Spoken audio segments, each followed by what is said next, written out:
Okay, just want to show you some principles of animation. And that animation is going to be a lot different from illustration in that, well, when you look at illustration, you try to stay focused in one place too long, because if you do that, you lose sense of your surroundings, and then your drawing really starts to suffer. And in the case of animation, you don't want to stay on one frame too long. It's not illustration. You don't want to stay too long on one frame, or the motion begins to suffer.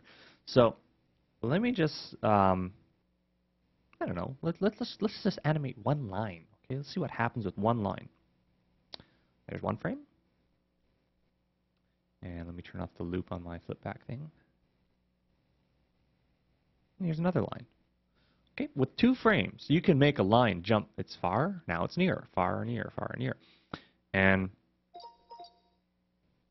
I'm going to throw an in-between.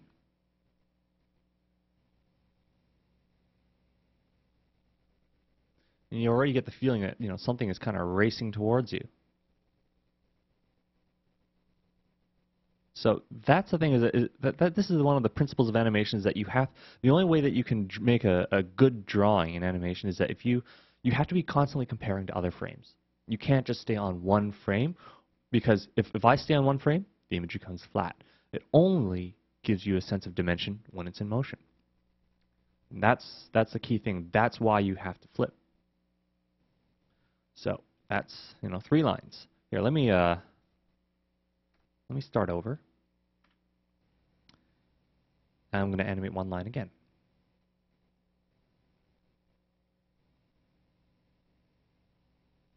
Okay, far, near, far, near, far, near. Now, it feels like this line is just kind of, slamming in the foreground. So let me throw in an in-between. By throwing in an in-between, I can, like right now it looks like it's just zooming from far away to straight up close. It's like it's taking a straight path. Watch this.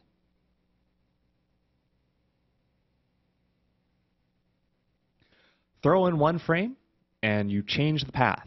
This frame here. This is the in-between. This because it goes in between, the start and the end. And the in-between is used, like the start frame and the end frame is just used to say what's the overall change in position of this one line.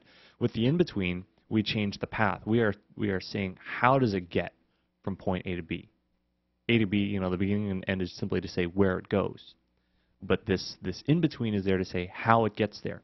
Here, watch what happens if I throw in one more in-between.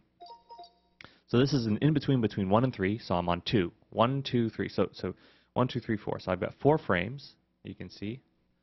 And this is the in-between between 1 and 2. You see that? There. Just by throwing that one guy in there, I can change the direction of movement. So every in-between that you add, okay, is going to, it's going to alter the path. It's going to give the path another turn, another curve. It's going to make your path more complex. If you think for a second that, your first frame and your last frame, right, are like, points on a line. If you only have 2 frames, you can only make straight lines. You add 3 points, you allow for, well, something like that. You add more points. So each one of these in-betweens is like another point, and it allows you to change the curvature. If I want, I can add another point in here, and it will, oops. It's going to change, the motion. It's going to make the curve move out of its way.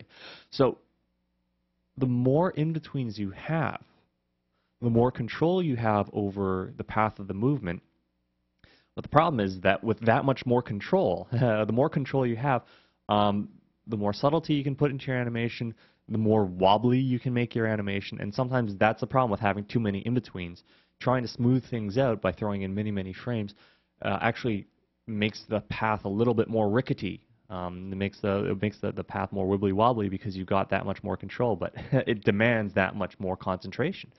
So that's what those are. Those are sort of the main principles of animation. Now let's start over. what if we get 2 lines? Okay, 2 lines far away.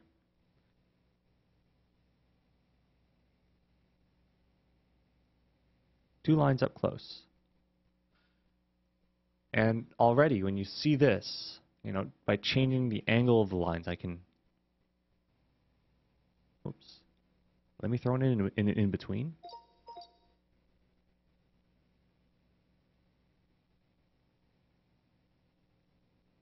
Okay, now this in between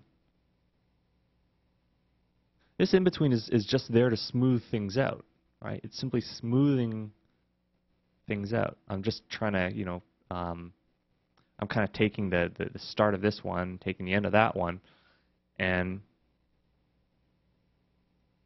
I'm just carrying through on the curve, right? But I can do a different kind of in-between.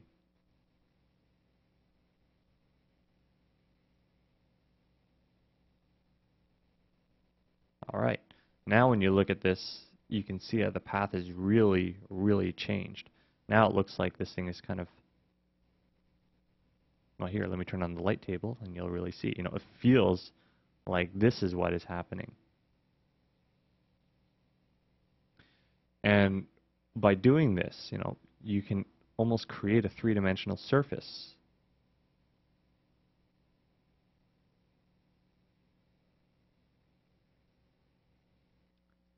You know, through those 3 frames. So when I think about animation, anytime I take a pair of lines or a bunch of masses and I move it through, I think of the swept space that the object is taking up. It's almost like it's like if you had an object which was trailing behind some smoke. You know, it was leaving out a smoke trail. This is essentially what goes through my head as I animate. I'm thinking about, you know, where is it going through space.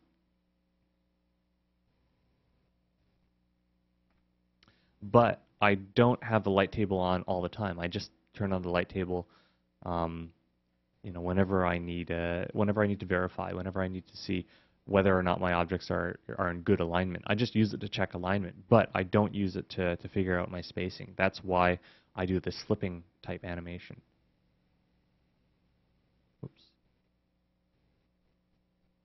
And I'm just trying to figure out, you know, how I'm going to steer. Here's another problem. If you don't know where you're going to, if you want to just do animation straight ahead, this is straight ahead animation where you don't have any particular keyframe in mind, you don't have any goal in mind, and you're simply sketching forward and just going, you know, doing the next keyframe and the next keyframe. I mean, the nice thing about it is that it feels very fluid. It feels very fluid, but it's harder to control where it winds up. Which, you know, I mean, yeah, it's surprising and whatnot, but for production purposes, it's not so good because things wind, you have no idea how long your animation is going to take. And it means that if you're going to do any, you know, professional working and they've got you locked to a soundtrack, you know, there's no telling how many frames you're going to add and whether or not things will get done. And generally, your animation just gets longer and longer, and your boss starts to get angry.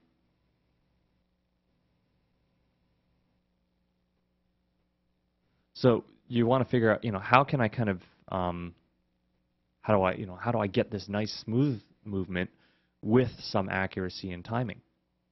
Well, I think the trick to that is you can kind of do both. You can say, where are the key points that this object has to go to? You know, it has to start here, and maybe it has to end here. All right. So these are the key points that it must begin, it must end there. You know, maybe I need another key in between.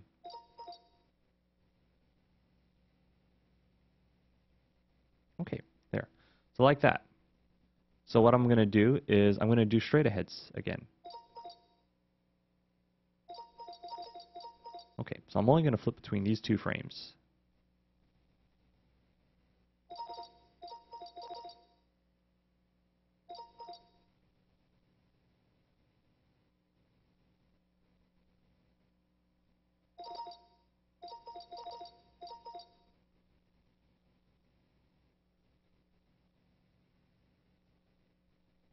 So what I'm doing is I'm working with straight ahead now. I'm making, you know, many smooth movements, and I'm just accepting that it's going to slam at the end there. And I'm just thinking, well, I think I want it to. Oops. You know, I'm feeling that slam, and I'm thinking, well, at least I know, you know, I've got this nice, you know, straight ahead in-betweening system going on.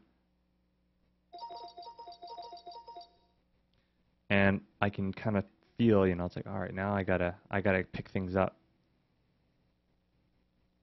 I think I need one more. So this is basically a guided in-between system. It's a guided straight ahead. I don't know what the heck they call it in animation because I'm not a professional animator, but you get the idea. You know, it's like here I can feel this slam. This is slamming over. So I need, you know, now I guess what I can do is I'm going to just create a whole bunch of in-betweens. So, well, maybe just one for now. And I'm just going to go straight ahead again. So this is the combination. This is the combination of straight ahead with, you know, an in-between.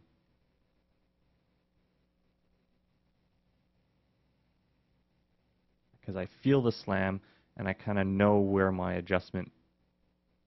I know I have to make adjustments. So it's like I'm steering a car. I can feel that it's you know, I can tell that I'm going off the road. But I know which direction to steer back towards. I'm going to let that line just disappear altogether.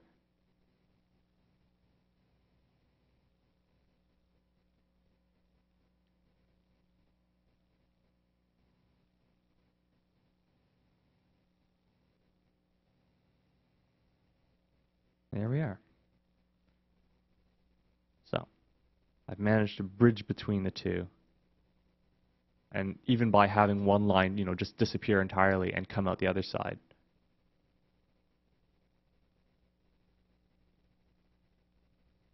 Okay, so that is just very simple, you know, one line or two line animation. Gets you the feeling where things are going into and out of space. And again, you really got to flip or you can't tell what the heck's going on. It's addictive. It's fun. Get to it.